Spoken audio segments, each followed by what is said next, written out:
Hey there, you're watching Bare Knuckle Binder. Welcome to the channel. Just as a quick recap on my current project, this is a 1954 International Harvester R170, and this truck has a Coleman 4x4 conversion.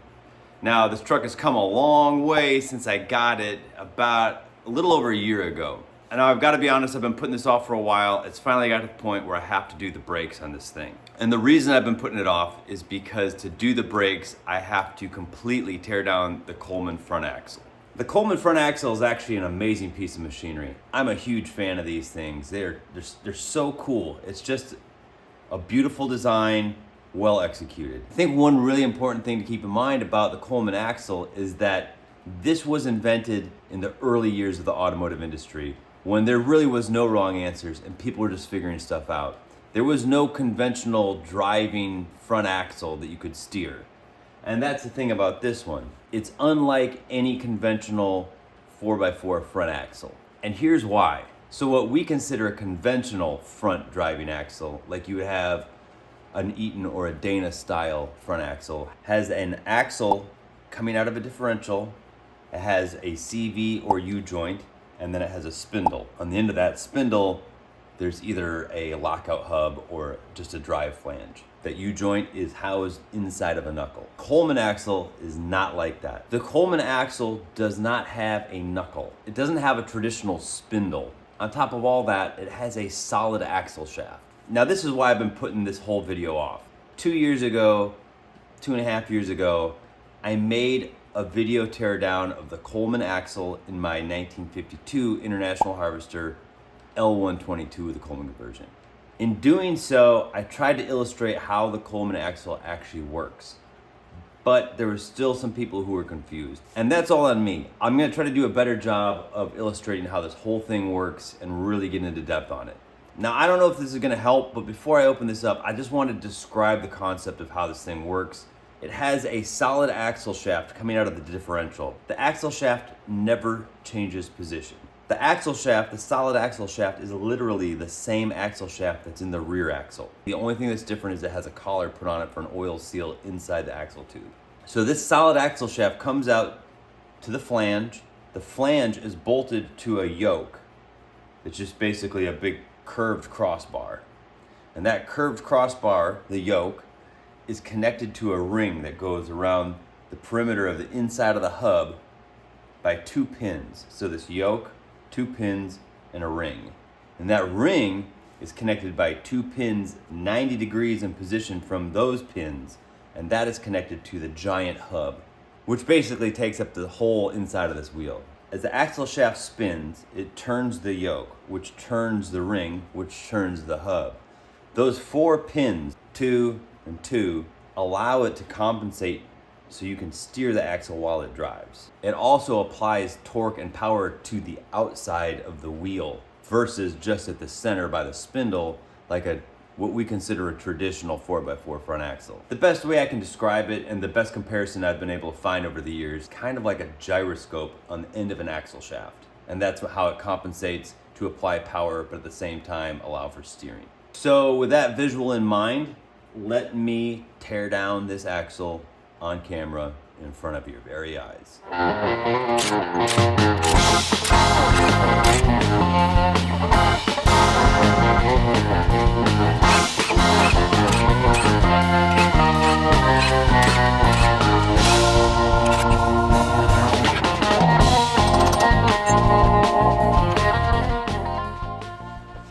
All right, so just as I described, here is the flange of the axle shaft. It's the same as the axle shaft that's on the back of the truck. This is the yoke, the curved yoke. You can see it is connected right here by 2 pins, and then 90 degrees, there's 2 pins at the top and bottom. And then, of course, there's no real top and bottom because it all turns. I can tell right now that these pins are worn in here, so I'm gonna have to re-bush this. There's oilite bushings that go in here. I've had to do this before on my other Coleman. So this is the closest thing to a spindle you're gonna have. And we'll look at it more closely when I get it apart. This is actually just a bearing retainer plate. This part here, where this ridge is, this is the start of the actual brake drum. Everything ahead of this would be considered the hub. The axle shaft stays straight, but you can turn this entire thing around it. If you watch, like right here, watch it go in and out as it turns and compensates for steering. How cool is that? Here's another thing. This is what a worn out Coleman neat. If you watch this thing as it comes up, try to hold it up with my thumb. See, it wants to jerk around in there. So it definitely needs bushings, and it might even need thrust washers at this point. I'm not really for sure, but I've had this with my other Coleman where it turns and you hear it clunking at low speeds. All right, so I got my brother out here to sit in the cab and turn the wheel back and forth so you can actually see this thing in action. I'm gonna go on the other side. I'm gonna start spinning the wheel so this thing will start spinning and you can see this thing. Just watch these pins in the ring and the yoke compensate around it while it's turning. You ready?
All right, so it's been a few days since I pulled the lid off the Coleman and did the demonstration of how it works. I still need to tear the hub down because I think my main focus of this video is to show you how it works when it's rolling and steering. But my primary focus in this project at this point, tearing the thing apart, is to replace a wheel cylinder on the inside.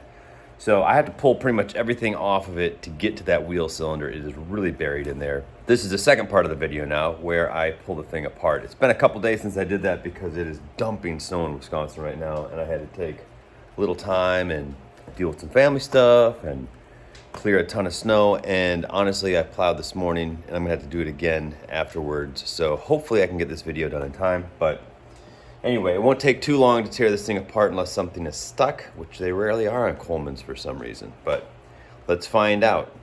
All right, so first things first, first thing to take out is the axle shaft.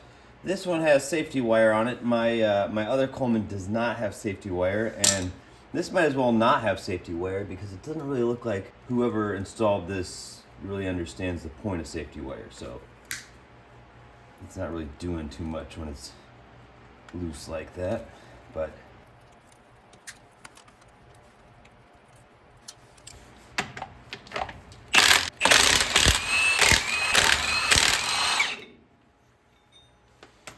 all right, when you get that axle shaft loose, this yoke will start flopping down. So we gotta pull this guy out. Ooh, she is gnarly. Now the fact that this thing is so greasy tells me I'm gonna have to replace the seal on the inside here. But let's see here. Look at that, raised boss for the seal. You can see where the seal is riding. With the axle shaft safely out of the way, we have to take the ring and yoke off. This all comes out together as a unit. We can break it down further once it's out. There's a keeper bolt here, and of course one on the other, but there's pins that come in here. Now to get those pins out, there are pipe plugs on the outside of the hub. They're right here, but they're really dirty, so I gotta clean those out.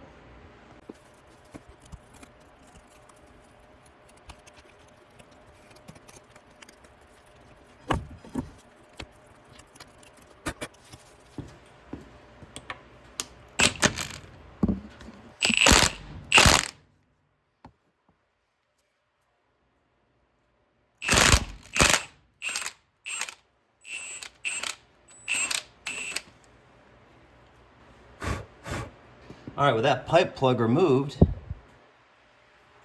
you can see that is the pin. Now the pin's got this slot in it, and that is for positioning it to line up with the set bolt, but it's also threaded on the inside, so you can usually run a bolt in there and pull it out. Set screw looks like it's 1/2 inch.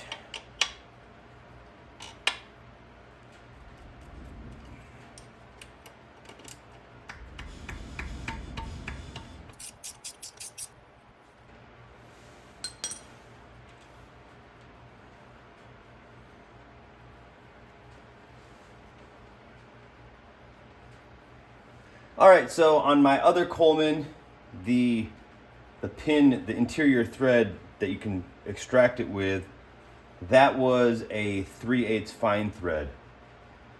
So I got a tap, and I'm just gonna try it out and see if it seems like it's threading in there. Oh, there she is. This pin is different. It looks like it's the same size as my other one. It's got a hole for the set bolt instead of a flat spot. All right, let's do the other side. Ooh, she's getting loose, huh?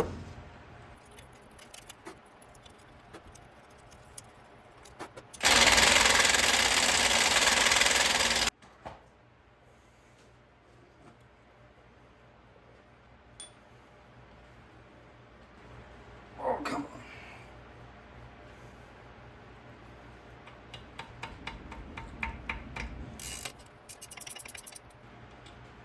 on. And tap.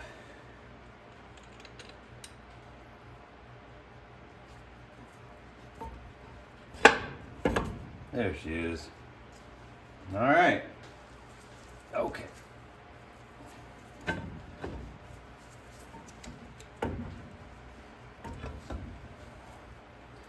There is your ring and yoke assembly. Now, like I was saying before, this plate here, this round plate with the 8 bolts going through it, this is a bearing retainer plate. It's got a felt seal that goes around the inside of it. It's got these bolt keeper tabs here, so it looks like the tops are unused and the bottoms that are used look in pretty good shape. So hopefully we'll be able to keep those completely. Let me bend down these keeper tabs and we'll take this off.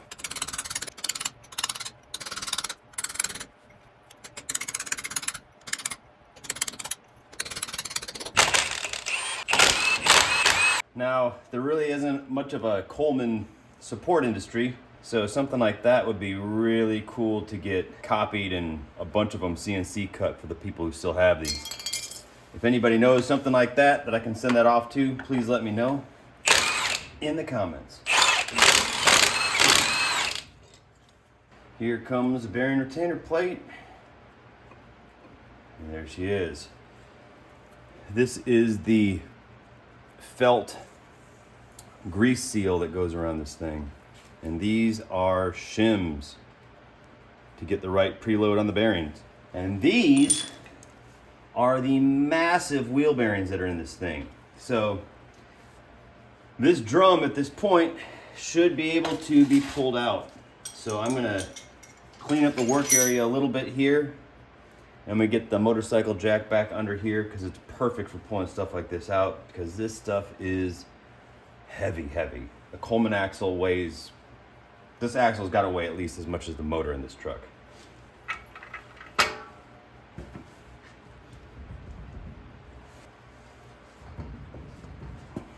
All right, so I've got her on the motorcycle jack here. It's just underneath. It's not really supporting it much, but sometimes you just pull right off. You can, on my little one, I can just kind of wrestle it off. But this one has been in position for a while, so I'm just kind of gonna persuade a little bit around the edges on the back of the slide hammer. I'm not cranking on it. I'm just gonna try to give her some gentle persuasion.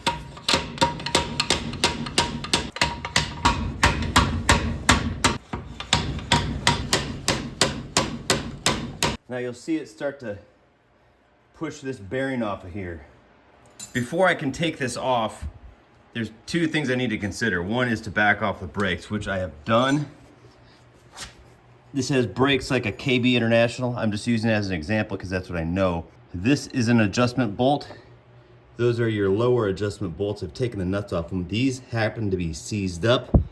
Hopefully we can get enough adjustment out of this one, and there's one on the other side. That should get this to come off. Now there's also, we're gonna get into this. This is an axle extension. I think that's how Coleman lists it in the parts list. But there is a bearing on the top and the bottom, and there is, I mean, this is hard to explain, just bear with me, but there is a wedge that you drive in from the back that tightens against a bearing spacer that's between this bearing and the inner bearing. It's kind of the central part of this entire thing. If you don't know about it, it is so counterintuitive that no one really knows how to work on it, and some of these get damaged.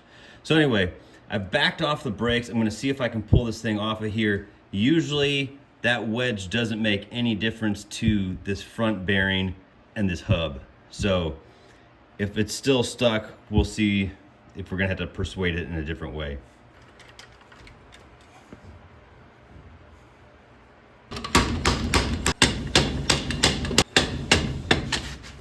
Well, she's starting to come now.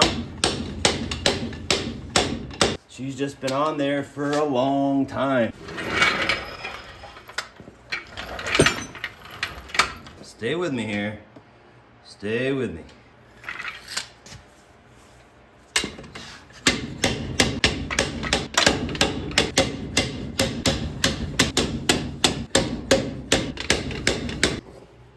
Okay. Got that thing exposed now, so I can clean it off and show you what it looks like. Okay, I got her cleaned up enough to get a wrench on it, so I'm gonna back that up, and then that will relieve any pressure on the inside. Even though I don't think that's what's doing it, I'm gonna back that off.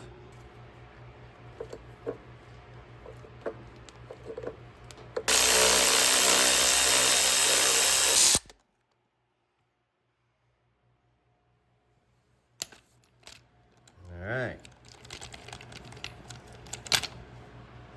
Now I might learn something new today, because if that makes a big difference, I'll have to do that every time.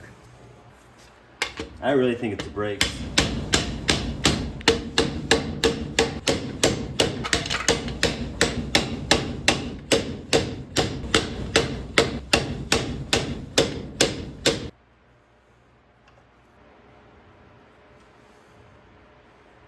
All right, now I'm finding out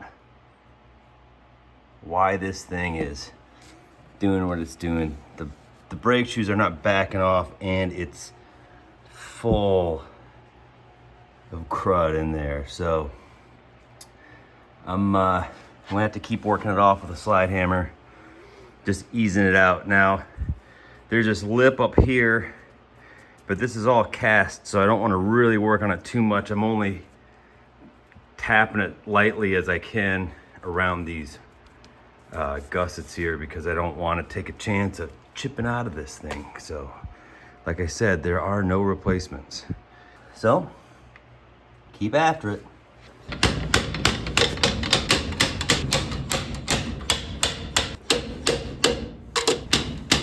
Finally got a crack open enough to see the brake shoes in the back.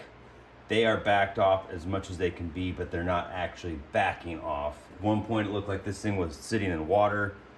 So I think I'm wrestling brake shoes that are just stuck, like stuck. So I'm just gonna keep working at it.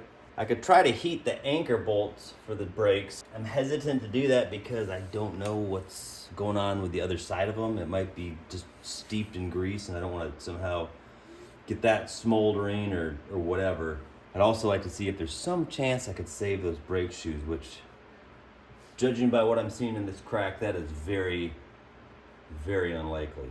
So, back to the slide hammer. Hey, this comes. Oh, I hope I caught that on camera.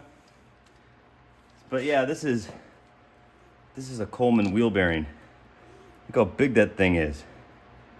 I hope she's still good. All right, now that we got that wheel bearing out of there, it should make this somewhat easier, but I guess we're still fighting those. Ooh, that race looks really nice. Oh, that's a good sign. The outside, I'll say right now, the outside of this really doesn't look too bad. I think a lot of the problems I'm having are just these seized up brakes. Yeah, she's moving now.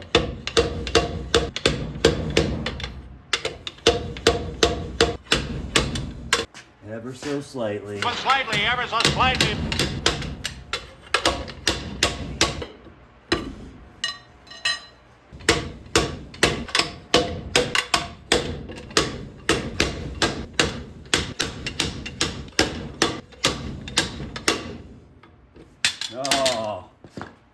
Oh, she's coming now, buddy. Oh, she's coming now. By excessive violence and sadism. All right, let's get some support under this.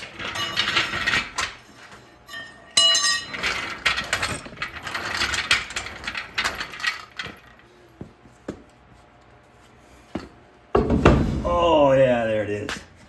There it is.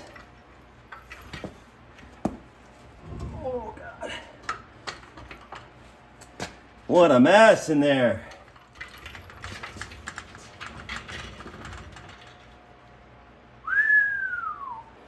All right, so obviously this is a hideous mess, but it's, you know, it could always be worse. It could always be dry and just rusted solid, so at least there's grease everywhere.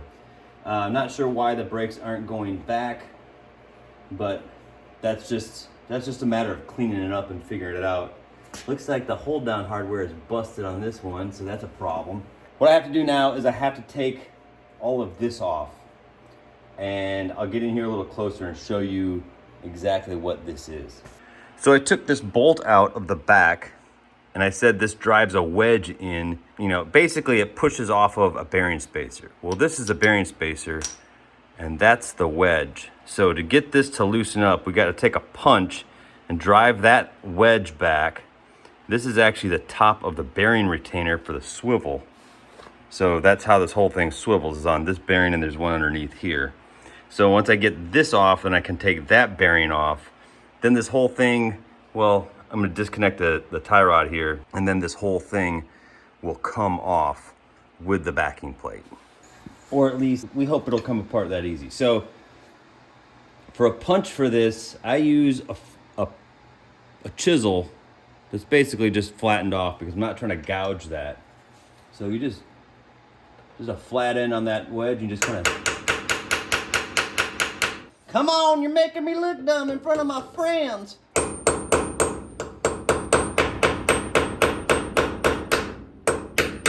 Oh, there she goes. Took a little bit of persuasion, but there we are. Now this guy probably is going to be a little mongrel as well. I'm going to try to get the slide hammer on this thing and just kind of get her started if I can. Uh-oh, I'm seeing rust. Hoping she's not rusted, because that would be a nightmare. Now usually when these spacers don't come off, it's because somebody who didn't know what they were doing got in here and gouged them all up. But looking at this, there's a few gouges on this, but there's not a lot. My other Coleman was just destroyed on the driver's side. Let's see if we can clean this up a little bit. Get a better idea of what we're up against. Well, I turned off the camera and I just worked this thing off. There is some rust underneath this thing, and there's some old gummed up oil and grease, and that can be a bad situation sometimes. But I've got it this far out, and I do want to say that to get this thing to start moving, I had to run a chisel in between the bearing spacer and the bearing. It was really tricky to do because I had to take a one-sided chisel and get in between the bearing spacer. You see how it's offset like this? The lip of this bearing comes out about at least an eighth of an inch, if not more, you know, judging on what the bearing's doing. And that's why this bearing spacer has these cutouts on it. And so I had to get in there diagonally with a one-sided chisel and kind of force a gap around this whole thing. I moved up to larger chisels, and then finally I could get the slide hammer on it, and they got it out here. The reason I have to be so careful with this stuff is these bearings are still good. They're really in great shape. They're dirty, but they're in really good shape. And I was smart enough, doesn't happen often, but I was smart enough to actually price out these bearings before I started doing this. Let's just say if I had to buy them brand new, would be many times more than what I paid for the truck, a piece, and there's 4 of them. So this is a pretty unique point in the disassembly process, and so I want to clean up the top of this thing. I'll bring the camera in, I'll show you what I'm looking at, and then I'll tell you the sequence that I'm going to pull this thing apart and why. All right, this is why we're having problems with this thing. This whole piece here, this whole round piece is supposed to be precision machined, and this thing should just slide on and off of here effortlessly. Look at all this rust. That's not good. That's gonna have to clean that up and oil it and treat it and hopefully prevent anything further. But this is the wedge that I forced back a little bit ago in the video. So as you press it out, the bottom of it is diagonal, so it raises up and presses against this bearing spacer. That tightens the swivel bearings. This is the bearing, basically the bearing housing, I guess you'd call it. On the bottom side of this, there's like a round stem that the bearing cone pushes up in. These are access holes to run a punch through to pop the bearing out. It all makes sense when I take it apart and show you, but it's interesting to see it now before it comes apart, because you're seeing how it is when it's coming apart and it's together, and it makes more sense when it's apart. Now, as far as the sequence that I mentioned for taking this thing apart, when you get the bearing spacer off of here, the weight of this entire assembly pushes up on this bearing, and sometimes it pops out. So what I want to do is, first I think I'm going to try to brush off some of this rust to make this a little smoother to go over it. Now, of course, I didn't film it when I was pulling this bearing spacer off with a slide hammer, because I figured slide hammer footage is kind of lose you after a while. You know, it's not real interesting to watch, despite the cool movie clips I had thrown there for, you know, whatever's going through my head. But slightly, ever so slightly. I did put a bunch of Freol on the exposed parts of this surface, and when I got to the outside, this thing came off pretty well. A little bit more of the slide hammer, this thing will be off in like, you know, 2 or 3 minutes. But I want to get this bearing started to move out. I'm gonna clean this off as much as I can, and then I'm going to put the Freol on this surface, so hopefully it'll slide a little bit easier. Hopefully the seat of this bearing is not rusted on there in a similar fashion. Now, the reason I want to get this wheel bearing moving out before I take this off is because the weight of this assembly will start pushing down and pushing this bearing up. And so I want to get this thing past that so I'm not fighting it as much as I take it off. Does that make sense? I hope so. That was a lot of talking and explanation.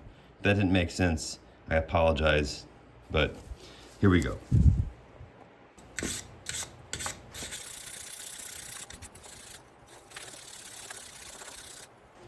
Woof.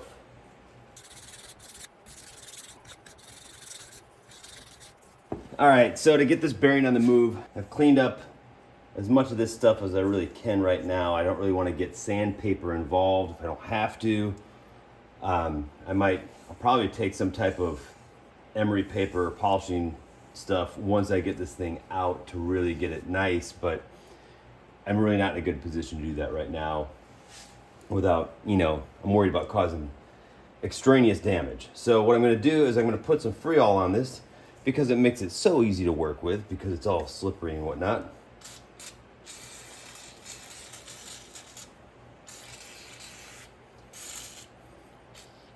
But once that bearing decides to start moving, that will help a lot. Now to get this bearing moving, I have the Freol around this thing, but on a Coleman there are 2 points on the back where you can drive a chisel in to get this bearing moving. So I'm gonna get those. All right.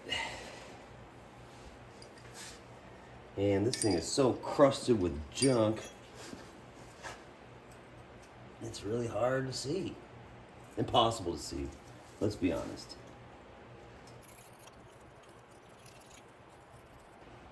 There it is.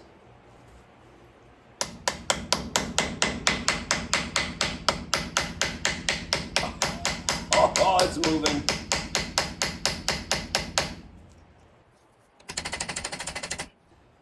Oh yeah. Man, I love stuff that's built to work on. It makes sense. Now that I got the bearing moved out a little bit, I can see where the other punch hole is located, so I don't have to spend a bunch of time digging through grease on the back. There's that. Watch her move. Now the real bummer about all of this, I've said this before working on my other Coleman, and the same thing on the driver's side. I'm hoping it's gonna be different on the passenger side. But when you pull this stuff apart, you can see how people who are not used to working on Colemans, how they damaged it. You know, this is so easy to do if you know what you're doing. Colemans aren't that common, you know, and they were more common back in the day, but still at that point, they were fairly uncommon. So when you see damage left by people who were in here before who didn't know what they were doing, they didn't know the right way to work on a Coleman or take one apart, even though it's got like these access holes for you to drive it out, you know, and then I can see this tooling marks, just gouges from somebody trying to drive this off with like chisels or punches. My takeaway from all of it is that you hate to see that, but at the same time, you can't really blame somebody. I mean, for me, if it wasn't for a really great video that a guy made working on a Minneapolis Moline, I think a G706. I'm not a big Minneapolis Moline guy, but it's a Coleman axle. It's like the same axle I think they put on like a 1206 International. But like he had a great breakdown of it, and that taught me so much about working on Colemans. It really got me through my first one. And so now I've become obsessed with them, and it's a little more intuitive to me. But going through this, working on like a conventional 4x4 front axle, this makes no sense. So anyway, axis hole still working great. Not mad at anybody. Oh, but there are a lot of gouges. Damn. Bottoming out this chisel on this thing. Yeah, see, every piece of this thing should move like that on here. Some of it's the gouging. I don't know if the camera's picking up that gouging, but I'm gonna move this thing back a little bit. I'm gonna pull this off with a slide hammer. I'm gonna get this thing off, at which point this whole assembly will pretty much drop down, or it should drop down. This bearing thing will pop out. We can remove that and then basically pull this thing off around it. And we can start wrapping up this video. Man, it's taking forever.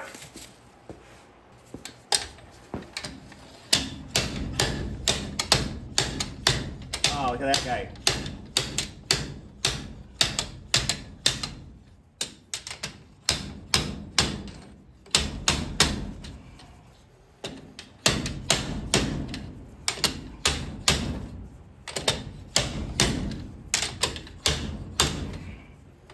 So I will say real quick, if you're doing something like this, taking something off of a machine surface like this where it's just a really nice precision fit, you'll notice I will crank on this thing a few times if it continues to move. But if it's slowing down and it's starting to bind up, I move around and try to get it, because if you're just cranking on it and it's not moving, but it moves when you change position, when you're just cranking on it in one position, then it starts to gouge, if that makes sense. So anyway,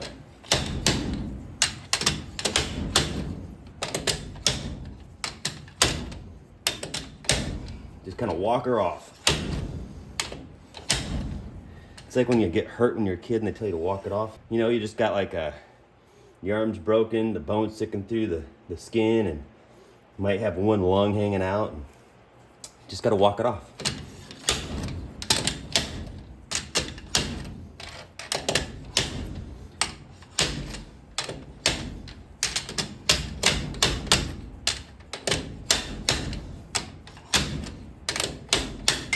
Oh, look at that guy.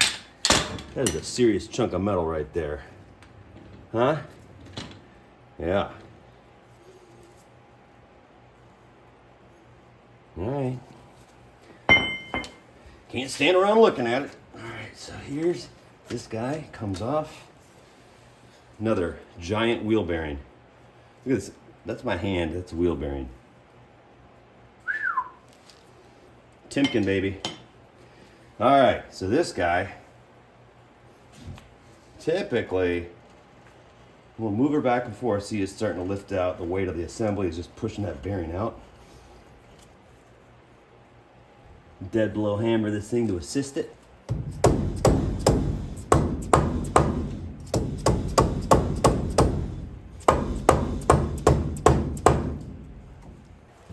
I'll give her a little wiggle.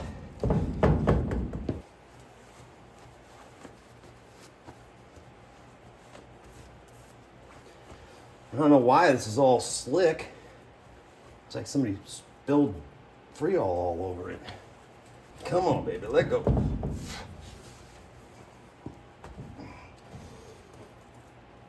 Oh, there she is. There's the bearing. Right there in the center is the post I was talking about that the bearing goes around. And then I can use these holes here, access holes, to drive the punch through to knock that bearing out. I think we'll get into that in the next video when I start cleaning this thing up. All right, now the bottom of this assembly has the same bearing in the bottom. So these bearings, top and bottom, these swivel. That's just how the wheel turns. The wheel turns on this axis point. So when you look at the whole assembly moving back and forth, it's spinning on these two bearings. Now, if I remember correctly, there's a way to drive this race out. I could be wrong. No, there's the hole. You can feel it right there. Since I had one apart.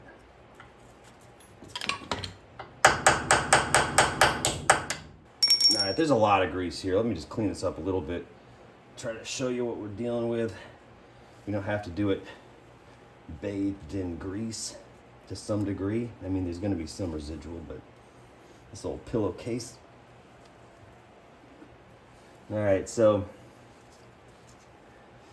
if you can see it from there, this hole right here, that is where the bearing preload adjustment is, and that drives this wedge up, which tightens up against the bearing spacer.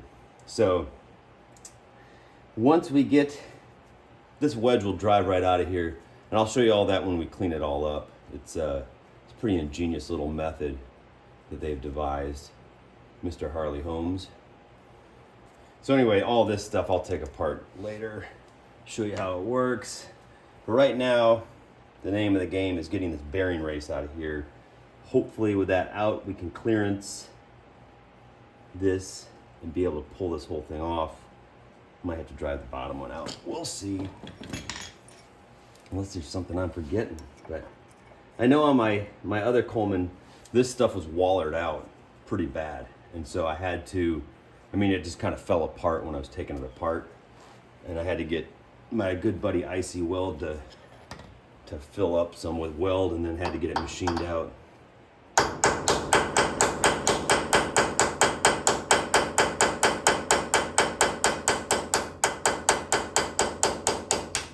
Hey! Like I said, I love stuff that's made to work on.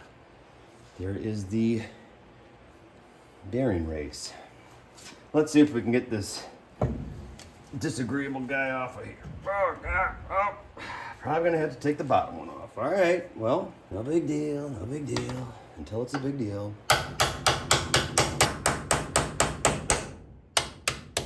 There she went. All right, come on. Come to Papa. Okay.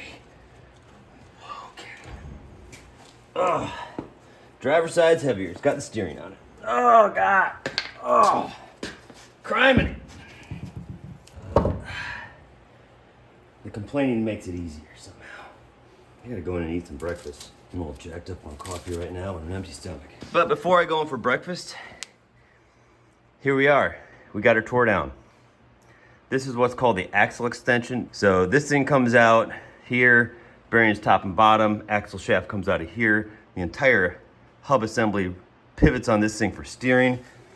This here is the assembly at the heart of the hub. These are the brake shoes that are currently apparently seized, and the wheel cylinder, and look at that inside there. So these things on the side, these screws are these wipers, and see how the sides of that axle extension are clean. Those wipe on the sides and they kind of keep greasing stuff in and dirt and whatnot out. So I know there's some Colemans that have a rubber seal that kind of, I don't know if it's like an accordion rubber or what. I've never actually seen one in person, but I know the tractors have it. They have a rubber piece that goes in the back. That'd be pretty cool to have on this, but to really end this video, I really had to take that axle extension off of there so you can see it, because all of this mess and garbage somehow, I believe, is tied to the seal that is housed inside the axle extension. Video can't be done until we're done. Look like they might be 3/4 inch.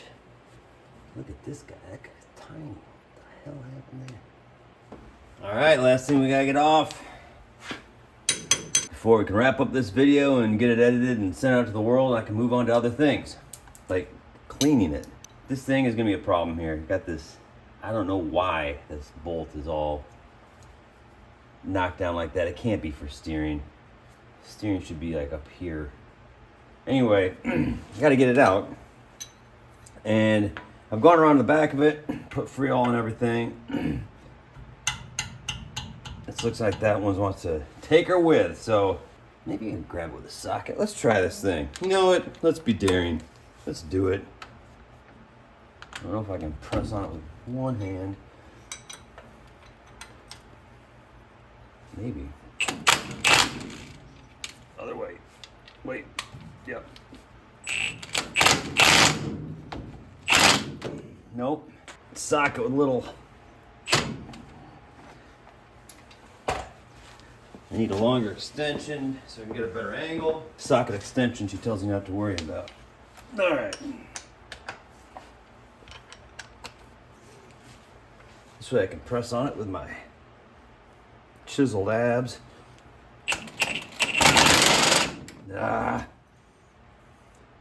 I might have to flap wheel that guy out of there.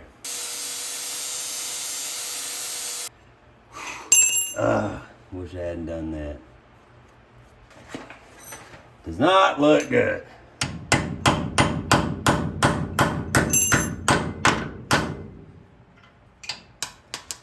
All right. On the home stretch now.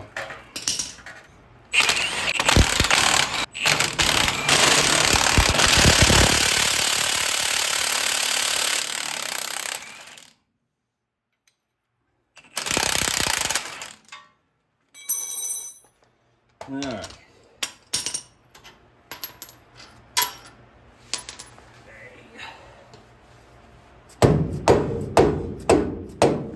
Damn, that's heavier than I thought.